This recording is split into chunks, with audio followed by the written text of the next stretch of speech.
In today's video, I'm going to teach you how to change account passwords in Bitwarden. By the end, you'll confidently update a saved login's password and use Bitwarden's built-in generator to create strong, unique credentials.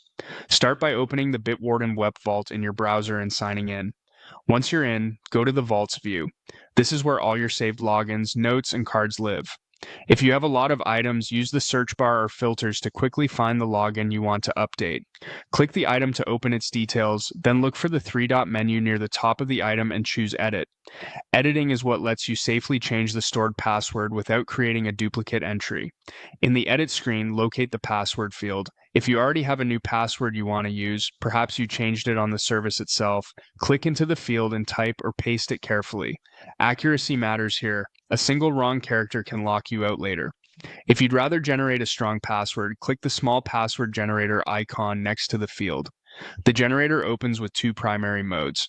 Choose password to create a traditional mix of characters, or choose passphrase if you prefer a string of random words that's easier to remember. Both are secure when configured well. Pick the one that fits how you use the account. Adjust the length setting to increase security. For most logins, a longer value is better. Many people aim for at least 16 characters. Next, choose what to include. You can toggle uppercase letters, lowercase letters, numbers, and symbols to meet the site's requirements. If the site has specific rules, mirror them here so the new password will be accepted. You can also set minimum numbers and minimum special characters to ensure the generator includes at least those amounts, which is helpful for sites that enforce complexity.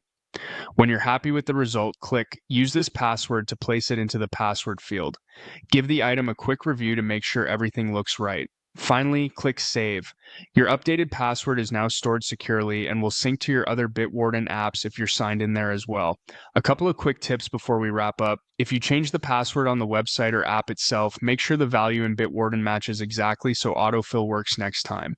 And if you use shared vaults or collections, you may need the right permissions to edit the item. That's it. You've updated a password in Bitwarden and used the generator to make it strong. Thanks for watching, and happy securing your accounts.